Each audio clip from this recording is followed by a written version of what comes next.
യഥാർത്ഥത്തിൽ PM ശ്രീ എന്ന് പറയുന്ന ഈ പദ്ധതി ഇന്ത്യ ഭരിക്കുന്ന ഫാസിസ്റ്റ് സർക്കാരായിട്ടുള്ള നരേന്ദ്രമോദി സർക്കാരിൻ്റെ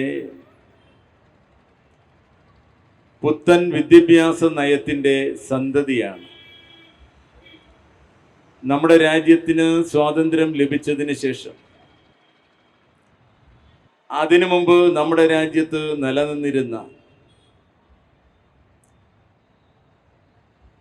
രക്തത്തിലും നിറത്തിലും ഇന്ത്യക്കാരനാണെങ്കിലും ചിന്തയിലും പ്രവൃത്തിയിലും ഇംഗ്ലീഷുകാരനാകുന്ന മക്കോള പ്രഭുവിൻ്റെ വിദ്യാഭ്യാസ നയമായിരുന്നു നടപ്പാക്കിയിരുന്നത്. എന്തുകൊണ്ട് ഇത്തരമൊരു സമ്മേളനം, എന്തുകൊണ്ട് ഇത്ര കഠിനമായ പ്രതിഷേധം എന്ന ചോദ്യങ്ങളുടെ ഉത്തരം നിങ്ങൾക്ക് തന്നെ അറിയാവുന്നതാണ്. നാം കടന്നു പോകുന്നത് ഒരുപക്ഷേ അടിയന്തരാവസ്ഥ കാലത്ത് പോലും ഇന്ത്യ കടന്നുപോയിട്ടില്ലാത്ത അതിഭീഷണമായ ഒരു ദുരവസ്ഥയിലൂടെയാണ്. ജർമ്മനിയിൽ ഹിറ്റ്ലർ ഭരിച്ചിരുന്ന കാലത്ത് അവിടെ മറ്റൊരു നാട്ടിൽ നിന്ന് ഉള്ളയാൾ സന്ദർശനത്തിനെത്തി. തിരിച്ചു ചെന്നപ്പോൾ അയാളോട് നാട്ടുകാർ ചോദിച്ചു, ആരാണിപ്പോൾ ജർമ്മനി ഭരിക്കുന്നത് എന്ന്. അയാൾ നിസ്സംശയമായി ഉത്തരം പറഞ്ഞു, ഭയം എന്ന്. ഒരുപക്ഷേ ഇന്ത്യയുടെ അവസ്ഥ ഇന്ന് അതിൽ നിന്ന് ഏറെയൊന്നും വ്യത്യസ്തമല്ല. ഭയം മനുഷ്യരെ നിശബ്ദരാക്കുന്നു, ഭയം മനുഷ്യരെ നിസ്സഹായരാക്കുന്നു. പക്ഷേ അതേ ഭയം തന്നെ മനുഷ്യരെ പോരാടാൻ പഠിപ്പിക്കുകയും ചെയ്യുന്നു. എല്ലാത്തരം ഭയങ്ങളെയും അതിജീവിക്കുന്ന, സ്വന്തം അതിജീവനത്തിന് വേണ്ടിയെങ്കിലും ആ ഭയങ്ങളെ അതിജീവിക്കുന്ന മഹാപ്രക്ഷോഭങ്ങളിലേക്ക് ജനങ്ങളെ തള്ളിയിടാനും അതേ വികാരത്തിന് കഴിയുന്നു എന്ന് തെളിയിക്കുന്നത് കൂടിയാണ് ഇത്തരമൊരു സമ്മേളനത്തിൻ്റെ പ്രാധാന്യവും പ്രസക്തിയും എന്ന് ഞാൻ വിചാരിക്കുന്നു. രാഷ്ട്രീയം അനാവശ്യമാണ് എന്ന് കരുതുന്ന ധാരാളം ആളുകളുണ്ട്. എൻ്റെ സുഹൃത്തുക്കളിലും ആ തരത്തിലുള്ള ധാരാളം ആളുകളുണ്ട്. അവരെ കാണുമ്പോഴും കേൾക്കുമ്പോഴുമൊക്കെ വീണ്ടും ഇങ്ങനെ കഥകൾ അനേകം പറയാൻ കഴിയുമെങ്കിലും മറ്റൊരു കഥ ഞാൻ ഓർക്കുകയാണ്. ചിലപ്പോഴൊക്കെ ഞാൻ ഉദ്ധരിക്കാറുള്ള ഒരു കഥയാണ്. അത് ഫ്രഞ്ച് കമ്മ്യൂണിസ്റ്റ് എഴുത്തുകാരനായിരുന്ന ലൂയി അരഗങ്, അദ്ദേഹം കവിയുമായിരുന്നു, കഥാകൃത്തുമായിരുന്നു, നോവലിസ്റ്റുമായിരുന്നു, പറഞ്ഞ ഒരു കഥയാണ്. ഒരു മനുഷ്യനുണ്ടായിരുന്നു ഫ്രാൻസിൽ. അയാൾക്ക് രാഷ്ട്രീയം എന്ന വാക്കിനോട് തന്നെ വെറുപ്പായിരുന്നു, അലർജി എന്ന് വേണമെങ്കിൽ പറയാം. രാഷ്ട്രീയം എന്ന് കേട്ടാൽ തന്നെ അയാൾ തിരിഞ്ഞ് നടന്നു പോകും. രാഷ്ട്രീയം എന്ന വാക്ക് ഒരിക്കലും ജീവിതത്തിൽ ഒരിക്കലും പറയാതിരിക്കാൻ ശ്രദ്ധിക്കും. അങ്ങനെയുള്ള ആൾക്ക് ഒരു ദിവസം ഒരു പ്രത്യേക തരത്തിലുള്ള പക്ഷവാതം വന്നു. അയാൾക്ക് സംസാരശേഷി മിക്കവാറും നഷ്ടപ്പെട്ടു. അയാൾക്ക് ആകെ പറയാൻ കഴിഞ്ഞിരുന്ന ഒരു വാക്ക് രാഷ്ട്രീയം എന്നതായിരുന്നു. ആ രാഷ്ട്രീയം എന്ന വാക്ക് പല രീതിയിൽ ഉച്ചരിച്ച് അയാൾക്ക് തൻ്റെ ആവശ്യങ്ങൾ മുഴുവൻ തന്നെ നിർവഹിക്കേണ്ടി വന്നു. ചായ വേണം എന്ന് പറയുമ്പോൾ രാഷ്ട്രീയം എന്ന് പറയും, കഞ്ഞി വേണമെന്ന് പറയുമ്പോൾ രാഷ്ട്രീയം എന്ന് പറയും. ഇങ്ങനെ പല രീതിയിൽ അല്ലെങ്കിൽ മരുന്ന് കഴിക്കേണ്ട സമയത്ത് മറ്റൊരു രീതിയിൽ അത് ഉച്ചരിക്കും. ഇങ്ങനെ ഒരൊറ്റ വാക്ക് പറഞ്ഞ് തൻ്റെ ബാക്കിയുള്ള ജീവിതം മുഴുവൻ നയിക്കേണ്ടി വന്ന ഒരാളെക്കുറിച്ചുള്ള കഥയാണ് ഈ ലൂയി അരഗങ്ങിൻ്റെ കഥ. അത് അരാഷ്ട്രീയത എത്രമാത്രം അപകടകരമാണ് എന്ന്, പ്രത്യേകിച്ച് നാം കടന്നു പോകുന്ന പോലുള്ള ഒരു കാലത്ത്, ഭീതിയുടെ കാലത്ത്, അടിച്ചമർത്തലിൻ്റെ കാലത്ത്, ആവിഷ്കാര സ്വാതന്ത്ര്യം അപകടത്തിലായ ഒരു കാലത്ത്, വിദ്യാഭ്യാസം നിരന്തരമായി വെല്ലുവിളികളെ നേരിടുന്ന ഒരു കാലത്ത്, ജനാധിപത്യം തന്നെ ക്രമേണ വിനാശത്തിന് വിധേയമാകുന്നൊരു കാലത്ത്, ഭരണഘടനയിലെ ഓരോ അംശങ്ങളായി ക്രമേണ നിരാകരിക്കപ്പെടുന്ന ഒരു കാലത്ത്, കോടതികൾ പോലും ഒരു ഭരണകൂടത്തിൻ്റെ അടിമകളായി പ്രവർത്തിക്കുന്ന ഒരു കാലത്ത് എത്രമാത്രം പ്രസക്തമാണ് രാഷ്ട്രീയമെന്ന്, എത്രമാത്രം അപ്രസക്തമാണ് ആ രാഷ്ട്രീയത എന്ന് തെളിയിക്കുകയാണ് ഒരർത്ഥത്തിൽ ഈ ലൂയി എഹ്റെഗിൻ്റെ കഥ ചെയ്യുന്നത്. ഇങ്ങനെയുള്ള അനേകം ജനാധിപത്യ ധ്വംസനങ്ങളുടെ സുദീർഘമായ പരമ്പരയിൽ 2014 മുതലെങ്കിലും നാം കാണാൻ തുടങ്ങി. അതിനു മുമ്പേ അതിൽ ലക്ഷണങ്ങളൊക്കെ കാണേണ്ടവർ കണ്ടിരുന്നുവെങ്കിലും അന്ന് മുതലെങ്കിലും നാം കാണാൻ തുടങ്ങിയ ഈ ജനാധിപത്യ നിഷേധത്തിൻ്റെ അതിഭീഷണമായ രീതിയിലുള്ള ഭരണഘടനയുടെ തന്നെ നിരാകരണത്തിൻ്റെ അനേകം ഉദാഹരണങ്ങളുടെ ഒരു തുടർച്ചയായി വേണം ഈ പുതിയ PM ശ്രീ എന്ന സാമ്പത്തിക വിദ്യാഭ്യാസ പദ്ധതിയെയും പുതിയ വിദ്യാഭ്യാസ നയം എന്ന അതിൻ്റെ തന്നെ ഭാഗമായ വിദ്യാഭ്യാസ സമീപനത്തെയും കാണുന്നതിന്. ഇവ രണ്ടും ഒരുപക്ഷെ വേർതിരിക്കാൻ കഴിയാത്ത വിധത്തിൽ ചേർന്നവയാണ് എന്ന് നമുക്കറിയാം, അറിയേണ്ടവർക്കറിയാം. PM ശ്രീ നടപ്പാക്കിക്കൊണ്ട് NEP നടപ്പാക്കാതിരിക്കാൻ കഴിയുകയില്ലെന്ന്, ഒന്ന് നടപ്പിലാക്കിയാൽ മറ്റൊരു നടപ്പാക്കേണ്ടി വരുമെന്ന് പുതിയ വിദ്യാഭ്യാസ പദ്ധതിയിലൂടെ ഒരുപക്ഷെ ഏറ്റവും ആദ്യം കടന്നുപോയ ആളുകളിൽ ഒരാളെന്ന നിലയിൽ ഏറ്റവും ആദ്യം അതിൻ്റെ ദീർഘമായൊരു വിമർശനം ദേശാഭിമാനി വാരികയിൽ എഴുതിയ ഒരാളെന്ന നിലയിൽ എനിക്ക് നിശ്ചയമായും അറിയാം എത്രമാത്രം ആ നിലയിൽ മാത്രമല്ല, ഒരു അധ്യാപകനായിരുന്ന ആൾ, ജീവിതത്തിൻ്റെ ഒരു വലിയ ഭാഗം 25 നൂറ്റാണ്ട് ഒരു അധ്യാപകനായിരുന്ന ആൾ എന്ന നിലയിൽ വിദ്യാഭ്യാസത്തിന് വേണ്ടി ഏതെല്ലാം ബദൽ പദ്ധതികൾ ആവിഷ്കരിക്കാൻ കഴിയുമെന്ന് എൻ്റെ വിദ്യാർത്ഥികളോടൊപ്പം ആലോചിക്കുകയും അത്തരത്തിൽ പ്രത്യേക മാസിക തന്നെ കോളേജിൽ നിന്ന് ഇറക്കുകയും ഒക്കെ ചെയ്ത വളരെ പ്രതിഷേധങ്ങൾക്ക് വകവെച്ചൊരു സംഭവമായിരുന്നു അത്. അത്തരത്തിലുള്ളൊരാൾ എന്ന നിലയിൽ ഈ പുതിയ വിദ്യാഭ്യാസ പദ്ധതിയുടെ വിപത്തുകൾ എന്തെല്ലാമെന്ന്, അതെങ്ങനെയാണ് നമ്മുടെ ഭാവി തലമുറകളെ ഇല്ലാതാക്കാൻ പോകുന്നതെന്ന് ചോദ്യം ചെയ്യാനുള്ള, വിമർശിക്കാനുള്ള, സ്വതന്ത്രമായി സംസാരിക്കാനുള്ള അവരുടെ ശേഷിയെ പ്രതികൂലമായി ബാധിക്കാൻ പോകുന്നത് എന്ന് നിങ്ങളെ പോലെ തന്നെ മുൻകൂട്ടി കാണാൻ കഴിയുന്ന അനേകം ആളുകളിൽ ഒരാൾ എന്ന നിലയിൽ കൂടിയാണ് ഞാനിവിടെ നിന്ന് സംസാരിക്കുന്നത്. അത് ദീർഘമായ ഒരു പ്രഭാഷണത്തിലേക്കോ അപഗ്രഥനത്തിലേക്കോ ഞാൻ കടക്കുന്നില്ല. നിങ്ങൾ ദേശാഭിമാനിയുടെ പഴയ ലേഖനങ്ങൾ തപ്പിയെടുത്താൽ ഒരുപക്ഷെ ആ ലേഖനം കാണും. ലിബറൽ വിദ്യാഭ്യാസത്തിന് ഒരു ചരമക്കുറിപ്പ് എന്നാണ് ആ ലേഖനത്തിൻ്റെ പേര്. അത് പിന്നീട് എൻ്റെ ലേഖന സമാഹാരത്തിൽ പ്രത്യക്ഷപ്പെട്ടിട്ടും ഉണ്ട്. ഈ പുതിയ വിദ്യാഭ്യാസ പദ്ധതി ആവിഷ്കരിച്ചയുടൻ തന്നെ അതിൻ്റെ അപകടങ്ങൾ തിരിച്ചറിഞ്ഞ അനേകം ആളുകളിൽ ഒരാളെന്ന നിലയിൽ കൂടിയാണ് ഞാനിവിടെ സംസാരിക്കുന്നത്. അതിൻ്റെ അതിദീർഘമായ ചരിത്രത്തിലേക്ക് കടന്നു പോകാൻ എനിക്കിപ്പോൾ സമയമുണ്ട് എന്ന് തോന്നുന്നില്ല. പക്ഷേ ഒരു കാര്യം നാം എപ്പോഴും ആലോചിക്കേണ്ടതുണ്ട്. ഭരണകൂടത്തിൻ്റെ സ്വഭാവവും അത് നൽകാൻ പോകുന്ന വിദ്യാഭ്യാസത്തിൻ്റെ സ്വഭാവവും തമ്മിൽ വേർതിരിക്കാനാകാത്ത രീതിയിലുള്ള ബന്ധമുണ്ട് എന്ന കാര്യം. ഏത് ഭരണകൂടമായാലും ആ ഭരണകൂടത്തിൻ്റെ പദ്ധതിക്ക്, അതിൻ്റെ ആലോചനയ്ക്ക്, ചിലപ്പോൾ ഗൂഢാലോചനയ്ക്ക് അനുകൂലമായ രീതിയിലായിരിക്കും അത് വിദ്യാഭ്യാസ പദ്ധതിയെ രൂപപ്പെടുത്തുക. കാരണം ആ ഭരണകൂടത്തിന് നിലനിൽക്കണമെങ്കിൽ ഭൂതകാലത്തെ ആക്രമിച്ചാൽ പോരാ, ഭൂതകാലത്തെ പുനരെഴുതണം തീർച്ചയായിട്ടും. വർത്തമാനകാലത്തെ മാത്രം പോലും ആക്രമിച്ചാൽ പോരാ, ഭാവി കാലത്തെ മനസ്സുകളെ തങ്ങൾക്കനുകൂലമായി രൂപപ്പെടുത്തണം.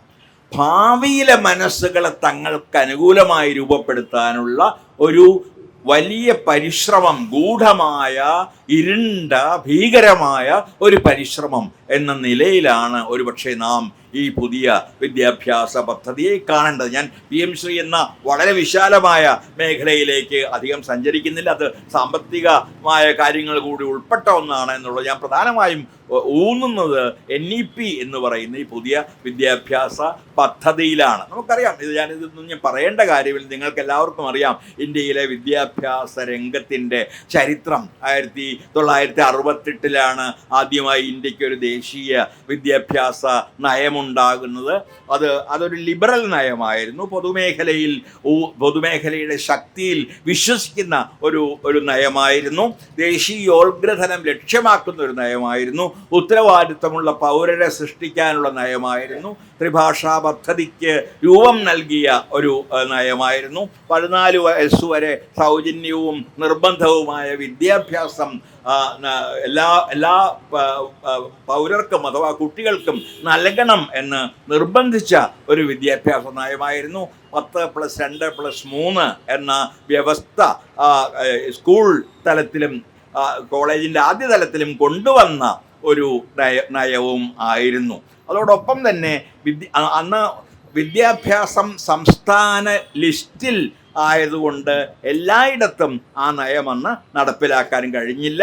ചില ഇടങ്ങൾ ഇടഞ്ഞു നിന്നു. തമിഴ്നാട് എല്ലാ കാലത്തും അത് നമുക്കറിയാവുന്ന ഒരു കോട്ടയായിരുന്നിട്ടുണ്ട് ചില കാര്യങ്ങളിലെങ്കിലും. കാരണം ഈ ത്രിഭാഷാ പദ്ധതിയിൽ ഒരു ഭാഷ ഹിന്ദിയാണ് എന്ന ഒറ്റ കാരണം മതിയായിരുന്നു തമിഴ്നാടിന് അത് നടപ്പാക്കാതിരിക്കാൻ. അവരത് നടപ്പാക്കാതെ ഇരിക്കുക തന്നെ ചെയ്തു.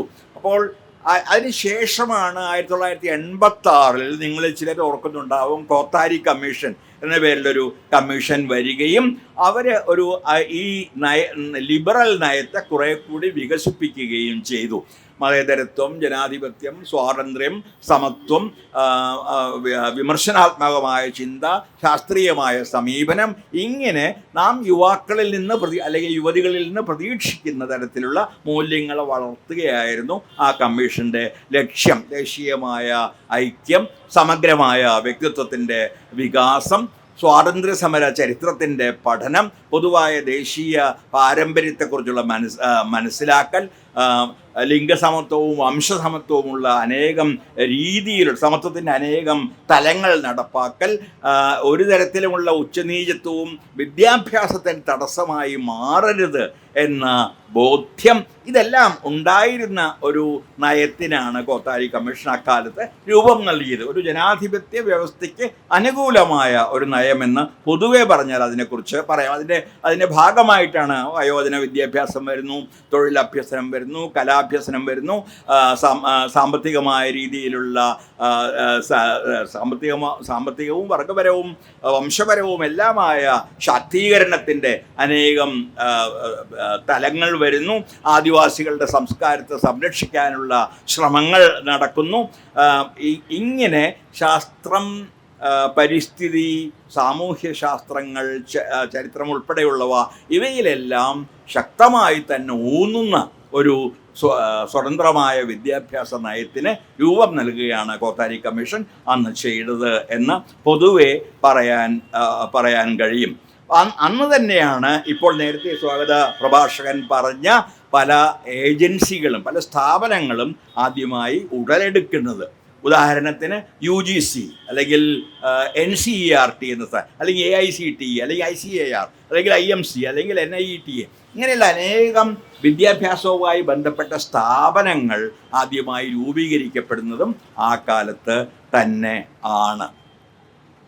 എപ്പോഴാണ് ഈ വിദ്യാഭ്യാസ സമ്പ്രദായം മാറാൻ തുടങ്ങുന്നത് എന്ന് അന്വേഷിക്കുമ്പോൾ നാം ചെന്നെത്തുക BJPയിൽ പോലും ആകില്ല, അതിനും പുറകിൽ 1992 വിദ്യാഭ്യാസ മന്ത്രാലയത്തിന് അഥവാ മന്ത്രിസഭയ്ക്ക് മനുഷ്യ വിഭവശേഷി വകുപ്പ് എന്ന് പേരിട്ട ഒരു ചെറിയത് എന്ന് തോന്നുന്ന ചേഷ്ടയിലാണ്. അതുവരെ വിദ്യാഭ്യാസ വകുപ്പായിരുന്നത് ഒരു ദിവസം മനുഷ്യ വിഭവ വകുപ്പായി മാറുന്നു. എന്താണ് ഇതിൻ്റെ വ്യത്യാസം? വിദ്യാഭ്യാസം എന്ന് പറയുന്നത് മനുഷ്യനെ സ്വതന്ത്രരാക്കുന്ന, ജനാധിപത്യവാദിയാക്കുന്ന, എല്ലാത്തരം സ്വാതന്ത്ര്യങ്ങളും നൽകുന്ന, ചിന്തിക്കാൻ പ്രേരിപ്പിക്കുന്ന, വിമർശിക്കാൻ പ്രേരിപ്പിക്കുന്ന ഒന്നാണെങ്കിൽ ഇവിടെ വിദ്യാർത്ഥി ഒരു മനുഷ്യ വിഭവമായി മാറുകയാണ്. വിഭവം നമുക്കറിയാം, ആ വാക്ക് എങ്ങനെയാണ് ഉപയോഗിക്കപ്പെടുന്നത്. നമ്മൾ അസംസ്കൃത വിഭവം, അസംസ്കൃത വസ്തു എന്ന് പറയുന്നത് പോലെ ഒരു വിഭവമായി താൽക്കാലികമായി ചില ധനികരുടെ, ഭരണകൂടത്തെ നിയന്ത്രിക്കുന്ന ധനികരുടെ ലക്ഷ്യങ്ങൾ സാധിക്കുന്നതിനുള്ള ഉപകരണങ്ങളായി വിദ്യാർത്ഥികളെ മാറ്റുക എന്ന പരോക്ഷമായ, അതത്ര പ്രകടമായി പറഞ്ഞ ലക്ഷ്യത്തോടു കൂടിയാണ് ഈ മനുഷ്യ വിഭവശേഷി വകുപ്പ് അന്ന് നിലവിൽ വരുന്നത്. അത് വാസ്തവത്തിൽ ഇംഗ്ലീഷിൽ അതിന് പാരഡൈം ഷിഫ്റ്റ് എന്നൊക്കെ പറയും. അതായത് മാതൃകാ പരിവർത്തനമായിരുന്നു. അതുവരെ നിലനിന്നിരുന്ന വിദ്യാഭ്യാസ മാതൃകയുടെ ഒരു പരിവർത്തനം, ഒരു മാറ്റമായിരുന്നു അന്ന് നടന്നത്. അത് നിയോ ലിബറൽ സാമ്പത്തിക നയത്തിൻ്റെ വരവിനോട് അനുബന്ധിച്ച് നടന്ന ഒരു കാര്യം കൂടിയാണ്. കാരണം പലപ്പോഴും നമുക്കറിയാവുന്നതല്ല, സാമ്പത്തിക നയവും വിദ്യാഭ്യാസ നയവും തമ്മിൽ പ്രത്യക്ഷവും പരോക്ഷവുമായ ബന്ധങ്ങളുണ്ട്. നിയോ ലിബറൽ സാമ്പത്തിക വ്യവസ്ഥ വരാൻ ആരംഭിക്കുന്നതോട് കൂടി തന്നെ മൂലധനം കൂടുതലായി ജനാധിപത്യത്തിൽ ഇടപെടാൻ ആരംഭിക്കുന്നു. അങ്ങനെ മനുഷ്യൻ എന്ന് നാം പറയുന്ന അനേകം ഇന്ദ്രിയങ്ങളുള്ള, ബുദ്ധിയുള്ള, ആലോചനാശേഷിയുള്ള ജീവി പെട്ടെന്നൊരു ദിവസം മിക്കവാറും നിർജീവമായൊരു വസ്തുവായി, വിഭവമായി മാറുന്നു. കൃത്യമായ മൂലധനം ചെയ്യുന്നത് അതാണ്. മനുഷ്യരെ മനുഷ്യരല്ലാതാക്കുക, മനുഷ്യരൊരു വിഭവമാക്കി മാറ്റുക, സ്വത്തുണ്ടാക്കാനുള്ള ഒരു ഉപകരണം മാത്രമാക്കി മാറ്റുക, ചൂഷണത്തിനുള്ള ഒരു ഏജൻസിയായി, ഒരു ഉപാധിയായി മാത്രം മാറ്റുക. ഇതാണ് എല്ലാ കാലത്തും മൂലധനം ചെയ്തു പോന്നിട്ടുള്ളത് എന്ന് ആദ്യകാല മാർക്സ് മുതൽ അന്ത്യകാല മാർക്സ് വരെയുള്ള മാർക്സിനെയും മാർക്സിയൻ ചിന്തകരെയും ഒക്കെ വായിച്ചിട്ടുള്ള എല്ലാവർക്കും അറിയാവുന്ന കാര്യമാണ്. കാരണം ചൂഷണം ചെയ്യുന്നത് എപ്പോഴും ഒരു വിഭവത്തെയാണ്. അതുകൊണ്ട് മനുഷ്യനെയും ചൂഷണം ചെയ്യണമെങ്കിൽ മനുഷ്യനെ വസ്തുവാക്കി, വിഭവമാക്കി മാറ്റണം. അപ്പോൾ ആ കാലത്താണ് പലതരത്തിലുള്ള ഈ മുതലാളിത്തത്തിന് വേണ്ട സാങ്കേതിക വിദഗ്ധരെ ഉൽപ്പാദിപ്പിക്കുന്ന ഒരു വ്യവസ്ഥയായി വിദ്യാഭ്യാസം മാറുന്നത്. മുതലാളിത്തത്തിന് ആവശ്യമായ ടെക്നീഷ്യൻസിനെ അല്ലെങ്കിൽ ടെക്നോളജിസ്റ്റുകളെ, സാങ്കേതിക വിദഗ്ധരെ ഉൽപ്പാദിപ്പിക്കാനുള്ളൊരു വ്യവസ്ഥയായി വിദ്യാഭ്യാസം ആ കാലത്ത് അടിസ്ഥാനപരമായി തന്നെ മാറുന്നു. അതിൻ്റെ ഫലമായിട്ട് തന്നെ ദേശീയ പ്രവേശന പരീക്ഷകൾ വരുന്നു. JEE പോലെ അല്ലെങ്കിൽ ATE പോലെ. പിന്നെ ഇപ്പോൾ വലിയ പ്രശ്നമായി മാറിയിട്ടുള്ള NEET പോലെ ഉള്ള അനേകം പരീക്ഷകൾ വരുന്നു. ഈ പരീക്ഷകളുടെ പ്രധാന ലക്ഷ്യം ദരിദ്രരായ അല്ലെങ്കിൽ ദളിതരായ അല്ലെങ്കിൽ ആദിവാസികളായ പലപ്പോഴും സ്ത്രീകളുമായ മനുഷ്യരെ വിദ്യാഭ്യാസത്തിൽ നിന്ന് കഴിയുന്നത്ര അകറ്റി നിർത്തുക എന്നതായിരുന്നു.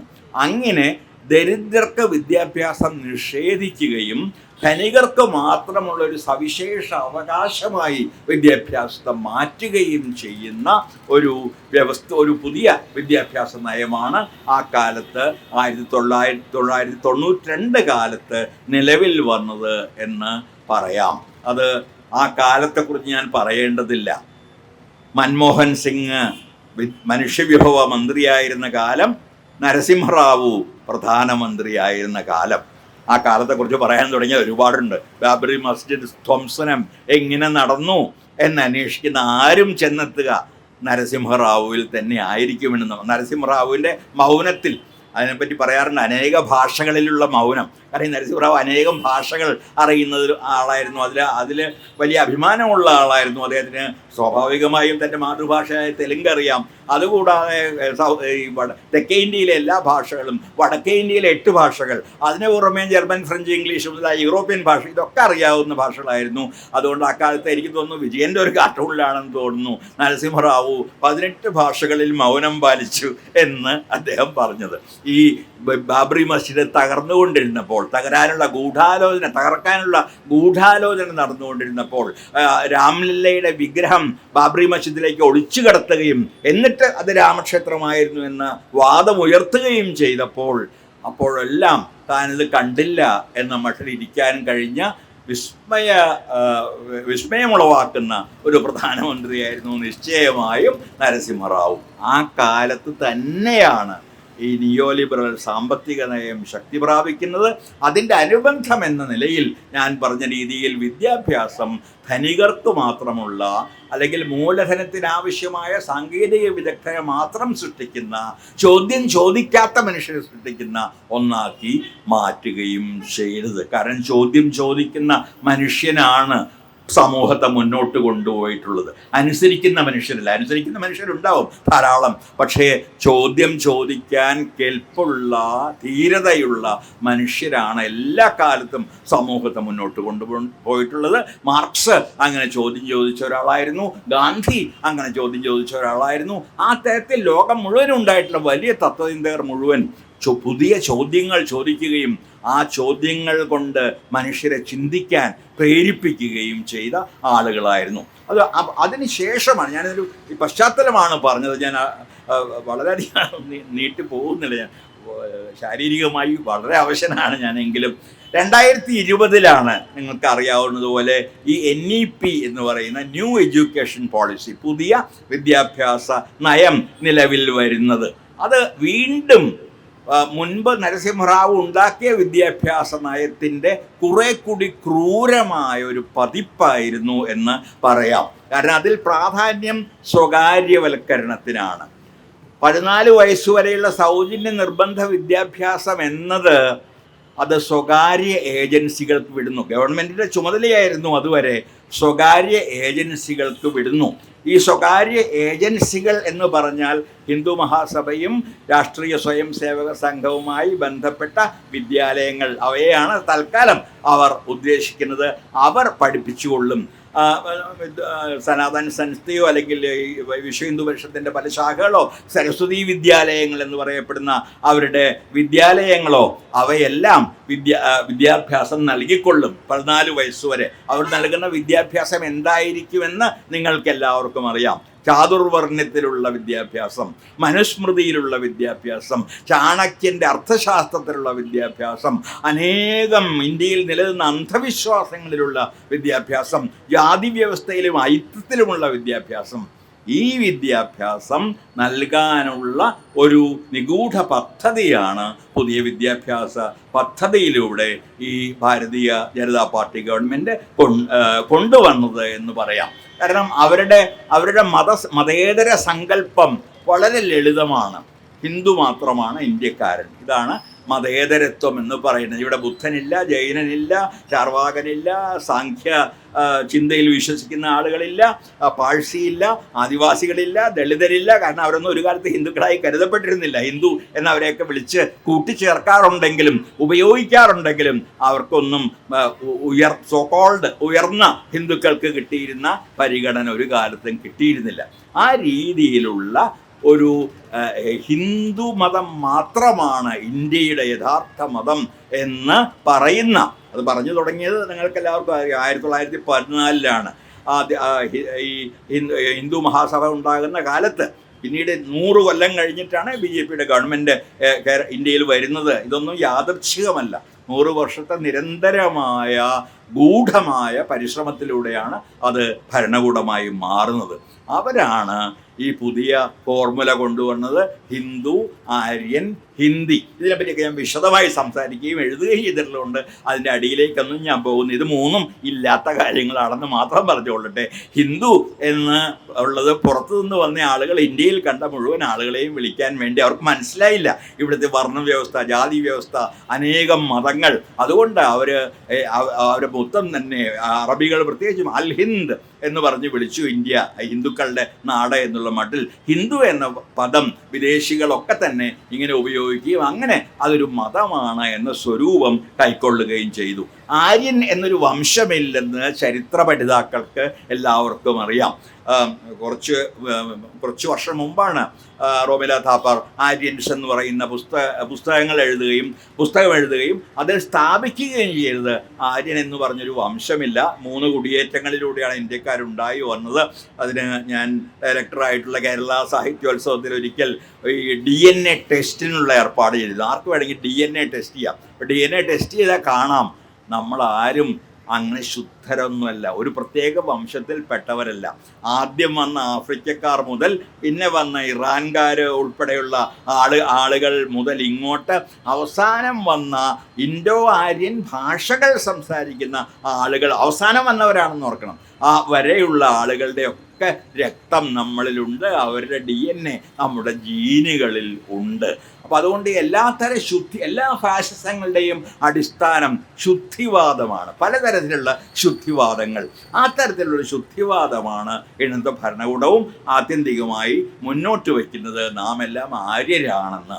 എന്നാൽ ആര്യവംശം എന്നൊരു വംശമില്ല എന്ന് അനേകം, ഞാൻ ഒരു പേര് പറഞ്ഞു എന്നുള്ള പരിചിതമായൊരു പേര് പറഞ്ഞു, റോമില താപ്പറുടെയോ ഇർഫാൻ ഹബീബിൻ്റെയോ ആ തരത്തിലുള്ള അനേക ചരിത്രകാരന്മാരുടെയോ പുസ്തകം നോക്കിയാൽ നിങ്ങൾക്ക് മനസ്സിലാവും, അല്ലെങ്കിൽ നിങ്ങളുടെ തന്നെ DNA നോക്കിയാൽ നിങ്ങൾക്ക് മനസ്സിലാവും ഇതൊക്കെ വെറുതെയാണെന്നും. ഇൻഡോ ആര്യൻ ഭാഷകൾ എന്ന് പറഞ്ഞൊരു ഭാഷാവംശമുണ്ട്. അത് സംസ്കൃതമൊക്കെ അതിൽപ്പെട്ടത്, സംസ്കൃതവും ജർമ്മനും ഒക്കെ ഉൾപ്പെടുന്ന ഇൻഡോ ആര്യൻ ഭാഷാവംശമുണ്ട്. പക്ഷെ ആര്യൻ എന്ന് പറഞ്ഞൊരു എത്നിക്, അതായത് മനുഷ്യവംശം എന്ന് പറയാവുന്ന രീതിയിലുള്ള ഒരു വംശമില്ല എന്ന് ധാരാളം തെളിവുകളോടെ ചരിത്രകാരന്മാരും നരവംശാസ്ത്രകാരന്മാരും സ്ഥാപിച്ചിട്ടുണ്ട്. പക്ഷേ ഇവിടെ പറയുന്നത് നമ്മുടെ നാട് ഹിന്ദുവാണ്, ആര്യനാണ്. മൂന്നാമത് പറയുന്നത് ഹിന്ദിയാണ് നമ്മുടെ ഭാഷ എന്നാണ്. ഈ ഹിന്ദി എന്നുള്ള ഭാഷയുണ്ടോയെന്ന്, ഞാൻ 30 വർഷം വടക്കേ ഇന്ത്യയിൽ ജീവിച്ച ഒരാളാണ്.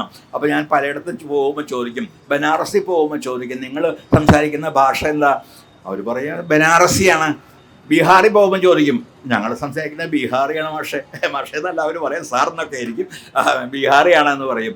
ഇതുപോലെ എവിടെ ചെന്നാലും നാം കേൾക്കുന്ന ഭാഷകൾ വളരെ വ്യത്യസ്തമാണ്.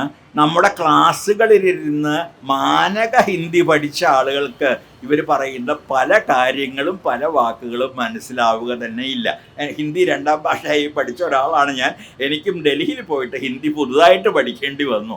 കാരണം ധാരാളം ഉറുദു കലർന്ന ഹിന്ദുസ്ഥാനി എന്ന് വിളിക്കപ്പെടുന്ന ഭാഷയാണ് അവിടെയെല്ലാം പ്രചാരത്തിലുള്ളത്. പഞ്ചാബികൾ സംസാരിക്കുന്നതും UP-യിലുള്ള ആളുകൾ സംസാരിക്കുന്നതും ഒക്കെ ഈ ഹിന്ദുസ്ഥാനിയാണ്. എന്ന് മാത്രമല്ല, ഹിന്ദി എഴുത്തുകാരെന്ന നിലയ്ക്ക് നമ്മെ പരിചയപ്പെടുത്തിയിട്ടുള്ള പല വലിയ എഴുത്തുകാരും ഹിന്ദുസ്ഥാനിയിലെ ഉറുദു കലർത്തി എഴുതിയ ആളുകളാണ്. ഉറുദുവിനായിരുന്നു പ്രാധാന്യം, അധികം വാക്കുകളും ഉറുദു ആയിരുന്നു. പ്രേംചന്ദിൻ്റെ കൃതികളിൽ, യശ്പാലിൻ്റെ കൃതികളിൽ, ജയരേന്ദ്രകുമാറിൻ്റെ കൃതികളിൽ നമ്മുടെ വലിയ എഴുത്തുകാരായി നമ്മൾ പരിഗണിക്കുന്ന, ഹിന്ദി എഴുത്തുകാരായി പരിഗണിക്കുന്ന ആളുകളുടെ കൃതികൾ എല്ലാം തന്നെ ഉറുദുവിനോട് വളരെ അടുത്ത് നിൽക്കുന്ന ഹിന്ദുസ്ഥാനിയിലോ എഴുതപ്പെട്ടതാണ്. അപ്പോൾ ഹിന്ദി എന്ന ഭാഷയും ഈ തരത്തിലുള്ള ഒരു നിർമ്മിത ഭാഷയാണ്. ഒരു കൺസ്ട്രക്റ്റ് എന്നൊക്കെ പറയും പുതിയ തത്വചിന്തയിൽ, ഒരു നിർമ്മിതിയാണത്. അത് പല ഭാഷകൾ ചേർത്ത്, രാജസ്ഥാനി പോലെ വളരെ വ്യത്യസ്തമായൊരു ഭാഷയെ പോലും ഹിന്ദിയിൽ പെടുത്തിയിട്ടാണ് ഹിന്ദി ഏറ്റവും വലിയ ഭാഷയാകുന്നത്. കേരളത്തിലെ ഇന്ത്യയിലെ ഏറ്റവും വലിയ ഭാഷ തെലുങ്കാണ്. ഏറ്റവും കൂടുതൽ ആളുകൾ സംസാരിക്കുന്ന ഭാഷ ഹിന്ദിയല്ല. പക്ഷേ നിങ്ങൾ രാജസ്ഥാനിയെയും ഛത്തീസ്ഗഡിയെയും ഈ പറഞ്ഞ പോലുള്ള ബീഹാറിയെയും ബനാറസിയെയും ഒക്കെ പെടുത്തുകയാണെങ്കിൽ തീർച്ചയായിട്ടും ഹിന്ദി ഏറ്റവും വലിയ ഭാഷയാകും. പക്ഷെ നിർഭാഗ്യവശാൽ അവരൊന്നും സംസാരിക്കുന്നത് ഹിന്ദിയല്ല, അവരുടേതായ വളരെ വ്യത്യസ്തങ്ങളായ ഭാഷാ സമ്പ്രദായങ്ങളാണ് അവരെല്ലാം ഉപയോഗിക്കുന്നത്. അതുകൊണ്ട് 3 അസത്യങ്ങളിൽ അധിഷ്ഠിതമായ ഒരു വ്യവസ്ഥയെക്കുറിച്ചാണ് ഭാരതീയ ജനതാ പാർട്ടി ആദ്യം മുതലേ സംസാരിച്ചു പോന്നിട്ടുള്ളത്. ഹിന്ദു, ഹിന്ദി, ആര്യൻ എന്നുള്ള 3 അസത്യങ്ങളിൽ. അപ്പോൾ ഈ സങ്കല്പം അടുത്ത തലമുറയിലേക്ക് പകരേണ്ട ആവശ്യം ഇന്ന് ഭരിക്കുന്ന ആളുകൾക്കുണ്ട്. അപ്പോൾ അതിന് ഭക്ഷണത്തിൽ പിടിമുറുക്കണം, ആചാരത്തിൽ പിടിമുറുക്കണം, വിശ്വാസത്തിൽ പിടിമുറുക്കണം, ദർശനത്തിൽ പിടിമുറുക്കണം. അതിനെയൊക്കെ തന്നെ മാറ്റിയെടുക്കണം. നിങ്ങളുടെ ഭക്ഷണ രീതി മാറ്റുക, സസ്യഭക്ഷണം മാത്രം കഴിക്കുക. നിങ്ങൾ പശുവിനെ തളിച്ച് കൊണ്ടുപോകുന്നതിന് അതിനെ കൊല്ലാണെന്ന് മുൻകൂട്ടി തന്നെ തീരുമാനിച്ച് അത് കൊണ്ടുപോകുന്ന ആളെ കൊന്നുകളയുക. അല്ലെങ്കിൽ കൂട്ടമായി ഗുജറാത്തിൽ പരീക്ഷിക്കപ്പെട്ട പോലെ അത് കഴിഞ്ഞ ഉടൻ അവിടെ മഹാശ്വരദേവിയോടൊപ്പം പോവുകയും സംസാരിക്കുകയും ചെയ്ത ഒരാളാണ് ഞാൻ. അവിടുത്തെ എഴുത്തുകാരെ മുഴുവൻ വിളിച്ചു കൂട്ടി സംസാരിക്കാൻ അന്ന് എനിക്ക് കഴിയുമായിരുന്നു. അങ്ങനെ അപ്പോൾ അന്ന് ആ ക്യാമ്പുകളിൽ കണ്ട കഥകളൊന്നും പറയാൻ കഴിയില്ല. ഞാൻ സാക്ഷ്യങ്ങളെന്നൊരു കവിതയിൽ അത് കുറേ കാര്യങ്ങൾ പറഞ്ഞിട്ടുണ്ട്. ഇങ്ങനെ കൊല്ലപ്പെട്ട അമ്മമാർ, കാരണം അവർ കുട്ടികളെ ഗർഭം ധരിച്ചിരുന്നു എന്നതുകൊണ്ട് അവരുടെ കുട്ടികൾ പോലും, മുസ്ലിം കുട്ടികൾ ജനിക്കരുത് എന്ന രീതിയിൽ വയർ കുത്തിപ്പിളർന്ന് ആ ഭ്രൂണത്തെ പുറത്തെടുത്ത് അവരുടെ വീട് കത്തിച്ച് ആ കത്തുന്ന വീടിലേക്ക് ആ കുട്ടിയുടെ ഭ്രൂണത്തെ വലിച്ചെറിഞ്ഞ കഥ അത് പറഞ്ഞു കേട്ടതല്ല, മാധ്യമക്കാരുണ്ടാക്കിയതല്ല, നേരിട്ട് ഇത് കണ്ടു നിന്ന ആളുകൾ ഞങ്ങളോട് പറഞ്ഞ കഥ. അതൊരു കഥ മാത്രമാണ്. അതുപോലുള്ള അനേകം കഥകൾ 2002 എന്താണ് ഗുജറാത്തിൽ നടന്നത് എന്ന് ഗുജറാത്തികളോട്, നിഷ്പക്ഷരായി ഗുജറാത്തികൾ ആരെങ്കിലും ബാക്കിയുണ്ടെങ്കിൽ അവരോട് ചോദിക്കുക. അവർ അത്തരത്തിലുള്ള കഥകൾ പറഞ്ഞു തരും. അങ്ങനെ ബഹുസ്വരമായൊരു രാഷ്ട്രത്തെ ഇവിടെ സൂചിപ്പിച്ചതുപോലെ ഏകസ്വരമായൊരു രാഷ്ട്രമാക്കി മാറ്റാനുള്ള ഒരു ഗൂഢപദ്ധതിയുടെ, ഇരുണ്ട പദ്ധതിയുടെ ഭാഗമായിട്ട് മാത്രമേ ഈ പുതിയ വിദ്യാഭ്യാസ പദ്ധതിയെ നമുക്ക് കാണാനും കഴിയുകയുള്ളൂ. ഞാൻ പറഞ്ഞതുപോലെ പുതിയ നമ്മൾ ആഡം സ്മിത്തിനെയോ റിക്കാർഡോവിനെയോ മാർക്സിനെയോ ഒക്കെ പഠിക്കുന്നതിന് പകരം നമ്മൾ വീണ്ടും ചാണക്യനിലേക്ക്, അർത്ഥശാസ്ത്രത്തിലേക്ക് തിരിച്ചു പോകുന്നു. നാം നമ്മുടേതായൊരു മതേതര സങ്കല്പം ഉണ്ടാക്കുന്നതിന് പകരം നാം മനുസ്മൃതിയിലേക്ക് തിരിച്ചു പോവുകയും ചാതുർവർണ്ണത്തെ തിരിച്ചു കൊണ്ടുവരാനുള്ള നിരന്തരമായ ശ്രമങ്ങളിൽ ഏർപ്പെടുകയും ചെയ്യുന്നു. ഇങ്ങനെയുള്ള, അതുപോലെ ജ്യോതിഷം തിരിച്ചു വരുന്നു, മന്ത്രവാദം തിരിച്ചു വരുന്നു, മിത്ത് ശാസ്ത്രമായും ചരിത്രമായും മാറുന്നു. നമുക്ക് അറിയാം ഈ പ്രധാനമന്ത്രിയുടെ അതിവിചിത്രങ്ങളും വികൃതങ്ങളുമായ പ്രസ്താവങ്ങളെക്കുറിച്ചൊന്നും ഞാൻ പ്രത്യേകിച്ച് പറയേണ്ടത് തന്നെയില്ല. എങ്ങനെയാണ് ഗണപതിക്ക് എങ്ങനെയാണ് തുമ്പിക്കൈ ഉണ്ടായത്, അല്ലെങ്കിൽ ബ്രഹ്മാവിന് എങ്ങനെയാണ് 4 തലകൾ ഉണ്ടായത്? പ്ലാസ്റ്റിക് സർജറി കൊണ്ടാണ്. അന്ന് പ്ലാസ്റ്റിക് സർജറി ഉണ്ട്. രാവണൻ സഞ്ചരിച്ചതിന് പുഷ്പക വിമാനം, അന്ന് തന്നെ നമുക്ക് എയറോനോട്ടിക്സ്, നമുക്ക് വിമാനശാസ്ത്രത്തിൽ ഗംഭീരമായ അറിവുണ്ടായിരുന്നു എന്നതിന് ഈ തരത്തിൽ വെറും കെട്ടുകഥകളെ ശാസ്ത്രം എന്ന രീതിയിൽ അവതരിപ്പിക്കാൻ, വെറും മിത്തുകളെ വെറും എന്ന് ഞാൻ പറയില്ല, മിത്തുകൾക്ക് അതിൻ്റെ സ്ഥാനമുണ്ട് കവിതയിലും സാഹിത്യത്തിലൊക്കെ, പക്ഷേ ജീവിതത്തിലല്ല, ചരിത്രത്തിലല്ല, വിദ്യാഭ്യാസത്തിലല്ല.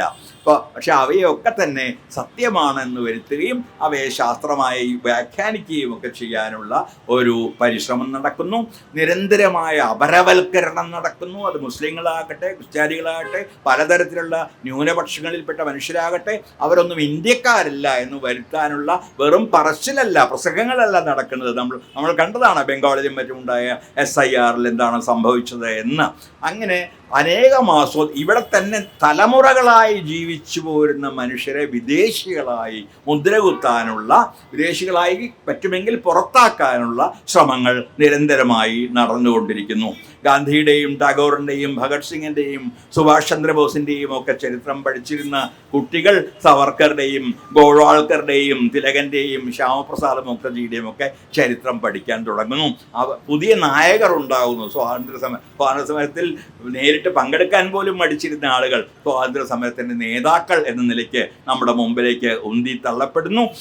വിഭജനത്തെക്കുറിച്ച് തെറ്റായ കഥകൾ ഉണ്ടാക്കപ്പെടുന്നു. ഗാന്ധി വിഭജനത്തിന് അവസാന ശ്വാസം വരെ എതിർ നിന്നിരുന്ന ഗാന്ധിയെ വിഭജനത്തിനുള്ള പ്രധാന കാരണക്കാരനായി പോലും ഈ ആളുകൾ അവതരിപ്പിക്കുന്നു. അതുപോലെ പിന്നീടുണ്ടായ, നമുക്കറിയാം, എല്ലാ അമ്പലങ്ങളും എല്ലാ പള്ളികളും അമ്പലങ്ങളായിരുന്നു എന്നത് ഇപ്പോൾ കാശിയിലാണ് നടക്കുന്നത്. പലയിടത്തും നടക്കും. താജ്മഹൽ എന്നുള്ളതിന് തേജോ മഹാലയ എന്ന് പേര് കൊടുത്തതൊക്കെ നമുക്കറിയാം. അല്ല, ഡൽഹിയിൽ ഞങ്ങൾ എല്ലാ ദിവസവും കണ്ടിരുന്നതാണ്. റോഡുകളുടെ പേര് മാറുന്നു. മുഗൾ രാജാക്കന്മാരുടെ പേരിലുള്ള റോഡുകളൊക്കെ പൃഥ്വിരാജ് റോഡും മറ്റുമായിട്ട് മാറുന്നു. അതിനു മുമ്പുള്ള ഹിന്ദു രാജാക്കന്മാരുടെ പേരുകളായി മാറുന്നു. ഇങ്ങനെ ചരിത്രത്തെ മുഴുവൻ തന്നെ വളച്ചൊടിക്കുന്ന, നുണയാക്കി മാറ്റുന്ന ഒരു പരിശ്രമം ഈ പുതിയ വിദ്യാഭ്യാസ പദ്ധതിയുടെ നിലവിൽ വരുന്നു.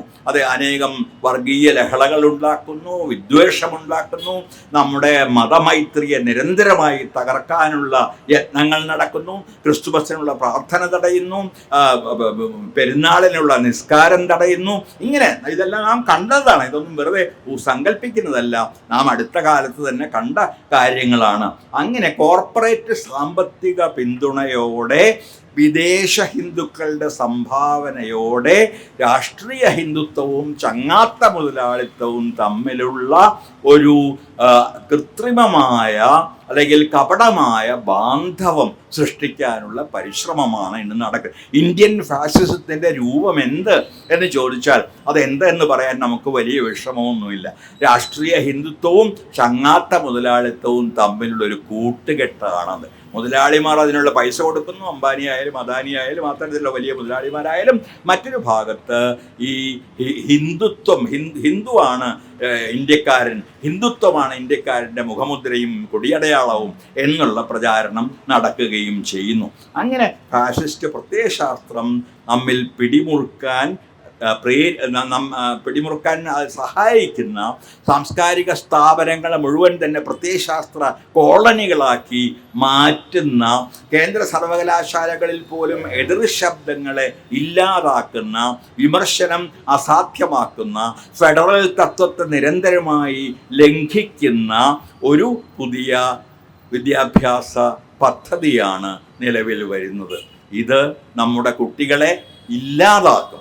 വളരെ ചിന്തിക്കുന്ന കുട്ടികളെ, പഠിക്കുന്ന കുട്ടികളെ, വായിക്കുന്ന കുട്ടികളെ ഇല്ലാതാക്കുകയും അവർ ഇല്ലാതാകുന്നതോടുകൂടി ഇന്ത്യയിൽ ഇന്നുള്ള ദുർബലമായ പ്രതിരോധം പോലും BJP നേരിടേണ്ടി വരാതിരിക്കുകയും അങ്ങനെ ഇന്ത്യയെ മുഴുവൻ തന്നെ ഏതാണ്ട് സമ്മതത്തോടുകൂടി, കൺസെൻറ്റ് എന്ന ഗ്രാംഷിയൊക്കെ പറയും, സമ്മതത്തോടുകൂടി തന്നെ അവരുടെ ആളുകളാക്കി മാറ്റുന്ന ഒരു ഗൂഢപദ്ധതി നിലവിൽ വരികയും ചെയ്യും. അപ്പോൾ ഈ സൗജന്യ വിദ്യാഭ്യാസം, നിർബന്ധ വിദ്യാഭ്യാസം എടുത്തു കളയുന്നു, അത് സ്വകാര്യ സ്ഥാപനങ്ങൾക്ക് കൊടുക്കുന്നു, ചരിത്ര പഠനം ഇല്ലാതാക്കുന്നു, ഭാഷാ പഠനം ദുർബലമാക്കുന്നു, കലാഭ്യസനം വേണ്ടെന്ന് വയ്ക്കുന്നു, മൂല്യരൂപീകരണം വലിയ ആപത്താണ് എന്ന് വരുന്നു. വലിയ ഫീസുകളുള്ളവർക്ക്, വലിയ പണമുള്ളവർക്ക് മാത്രം വലിയ ഹാർവാർഡിലോ അല്ലെങ്കിൽ സ്വകാര്യ വിദ്യാലയങ്ങളിലോ ഒക്കെ പോയി പഠിക്കാം. പാവപ്പെട്ട ആളുകളുടെ ജീവിതമാണ്, അവരുടെ വിദ്യാഭ്യാസ സാധ്യതയാണ് ഈ പദ്ധതിയോടുകൂടി തീർത്തും ഇല്ലാതെ ആകുന്നത്. അപ്പോൾ അതുകൊണ്ട്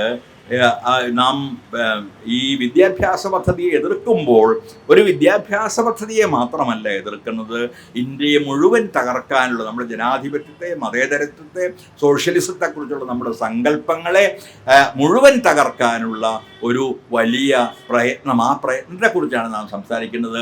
ആ പ്രയത്നത്തെ എതിരിടേണ്ടതിൻ്റെ, നമ്മുടെ ജനാധിപത്യത്തെ നിലനിർത്താനുള്ള പ്രാഥമിക സമരത്തിൻ്റെ ആവശ്യത്തെക്കുറിച്ചാണ് നാം സംസാരിക്കുന്നത്. നാം നടക്കാൻ പോകുന്ന ഒരു സായുധ വിപ്ലവത്തെക്കുറിച്ചൊന്നുമല്ല നാം സംസാരിക്കുന്നത്. ഇവിടെ നിലവിലുള്ള ഈ ജനാധിപത്യമെങ്കിലും, ഞങ്ങളൊക്കെ ഭരണഘടനയെ തള്ളി പറഞ്ഞിട്ടുള്ള ആളുകളാണ് ഒരു കാലത്ത്. അതുകൊണ്ട് തന്നെയാണ് പറയുന്നത്, അങ്ങനെ ഇന്ന് നാം ഉയർത്തുന്ന മുദ്രാവാക്യം ഈ ജനാധിപത്യമെങ്കിലും, ഈ ഭരണഘടനയെങ്കിലും നമുക്ക് നിലനിർത്താൻ കഴിഞ്ഞെങ്കിൽ, നമ്മുടെ കുട്ടികൾ ഈ ഭരണഘടനയുടെ മൂല്യങ്ങൾ, അംബേദ്കറുടെ ഭരണഘടനയുടെ അല്ലെങ്കിൽ നെഹ്റുവിൻ്റെ ഭരണഘടനയുടെ, അവരെല്ലാവരും ചേർന്ന് ഉണ്ടാക്കിയ ഭരണഘടനയുടെ മൂല്യങ്ങൾ അവർക്ക് ഉൾക്കൊള്ളാൻ കഴിയുമെങ്കിൽ അതിലും വലിയ ഒരു വിദ്യാഭ്യാസം സാധ്യമല്ല. പക്ഷേ അത്തരത്തിലുള്ള മൂല്യങ്ങളെ എല്ലാം നിരസിക്കുന്ന, ഇല്ലാതാക്കുന്ന, ഒരു തലമുറയെ നശിപ്പിക്കുന്ന ഒരു വിദ്യാഭ്യാസ പദ്ധതിയാണ് പുതിയ വിദ്യാഭ്യാസ പദ്ധതി എന്ന് തിരിച്ചറിയുന്നത് കൊണ്ടാണ് അതിനെതിരെ പ്രബുദ്ധരായ, അല്പമെങ്കിലും ബോധമുള്ള ആളുകൾ എണീറ്റ് നിൽക്കുകയും ചോദ്യം ചോദിക്കുകയും അതിനെതിരായ പ്രക്ഷോഭങ്ങളിൽ നിരന്തരമായി ഏർപ്പെടുകയും ചെയ്യുന്നത്. ഇത് അനേകം മണിക്കൂറുകൾ പറഞ്ഞാലും തീരാത്തൊരു വിഷയമാണ്. ഞാൻ അതിൻ്റെ പ്രാഥമികമായ പ്രാധാന്യത്തെക്കുറിച്ച് മാത്രമാണ് പറയുന്നത്. എന്തുകൊണ്ട് NEP എതിർക്കപ്പെടണം എന്ന കാര്യം വളരെ കഴിയുന്നത്ര ലളിതമായി പറയാനുള്ള ഒരു ശ്രമമാണ് ഞാൻ നടത്തിയത്. ഇത് ക്ഷമയോടെ കേട്ടിരുന്ന നിങ്ങൾക്ക് നന്ദി. നിങ്ങളെല്ലാവരും ഈ മഹാസമരത്തിൻ്റെ ഭാഗമായി മാറണം എന്നാണ് എനിക്ക് പറയാനുള്ളത്. ഏത് കക്ഷികൾക്കൊക്കെ അതീതമായൊരു സമരമാണത്. വരുന്ന തലമുറയെ രക്ഷിക്കാൻ വേണ്ടിയുള്ളൊരു സമരമാണത്. ആ വരുന്ന തലമുറയെ രക്ഷിക്കാനുള്ള സമരത്തിൽ അമ്മമാരെന്ന നിലയിൽ, അച്ഛന്മാരെന്ന നിലയിൽ, ജ്യേഷ്ഠന്മാരും ജ്യേഷ്ഠത്തികളും എന്ന നിലയിൽ നമുക്ക് പങ്കെടുത്തേ തീരൂ. ആ തീരുമാനം ആണ് ഇന്ന് നമ്മെ സംബന്ധിച്ചിടത്തോളം അതീവ പ്രധാനമായുള്ളത്. ആ തീരുമാനമാണ് ഒരുപക്ഷെ നമ്മുടെ വരുന്ന തലമുറകളെ രക്ഷിക്കാൻ പോകുന്നതും പുതിയ വിദ്യാഭ്യാസ പദ്ധതിയുടെ നടത്തിപ്പ് അസാധ്യമാക്കാൻ പോകുന്നതും. ആ പ്രതീക്ഷയോടെ ഞാൻ ഈ വാക്കുകൾ നിർത്തട്ടെ. നന്ദി. PM ശ്രീ വിഷയവുമായി ബന്ധപ്പെട്ട് അല്ലെങ്കിൽ PM ശ്രീക്കെതിരായി കേരളത്തിൽ കഴിഞ്ഞ ഏതാനും മാസങ്ങളായി കേരളത്തിൻ്റെ തെരുവുകളിൽ സമരം നയിക്കുന്ന സംഘടനയാണ് AISFും AIVFും എന്ന് പറയുന്നത്. PM ശ്രീ വിഷയമെന്ന് പറയുന്നത്, PM ശ്രീ എന്ന് പറയുന്ന കേന്ദ്ര ഗവൺമെൻറ്റിൻ്റെ ഒരു പദ്ധതിക്കെതിരായി കേരളത്തിലെ ഇടതുപക്ഷ ജനാധിപത്യ മുന്നണി സമരം അല്ലെങ്കിൽ അതിനെതിരായിട്ടുള്ള പ്രക്ഷോഭം നയിച്ചുകൊണ്ടിരിക്കുക എന്നുള്ളതാണ് കഴിഞ്ഞ കുറേ മാസങ്ങളായി നമ്മൾ കണ്ടുകൊണ്ടിരിക്കുന്നത്. എന്നാൽ ഇന്ന് ഈ PMC നടപ്പിൽ വരുത്തുവാൻ വേണ്ടിയിട്ട് ഇവിടെ വളരെ ഉത്സാഹത്തോടു കൂടിയിട്ട് നടക്കുന്നത് UDF എന്ന് പറയുന്ന രാഷ്ട്രീയ മുന്നണിയും അതിനെതിരായി ഇടതുപക്ഷവും സമരത്തിലേക്ക് സമരം നയിക്കുന്ന ഒരു കാഴ്ച അല്ലെങ്കിൽ ഒരു വിരോധാഭാസം കേരളം എന്ന് പറയുന്ന ഈ രാഷ്ട്രീയ മണ്ഡലത്തിനകത്ത് കാണുന്നു എന്നുള്ളതാണ് കഴിഞ്ഞ കാലങ്ങളിൽ നിന്ന് വ്യത്യസ്തമായി ഈ സമരത്തെ കുറച്ചുകൂടി ഗൗരവതരമുള്ളതായി മാറ്റുന്നത് എന്നുള്ളതാണ് അതിൻ്റെ ഒരു വസ്തുത.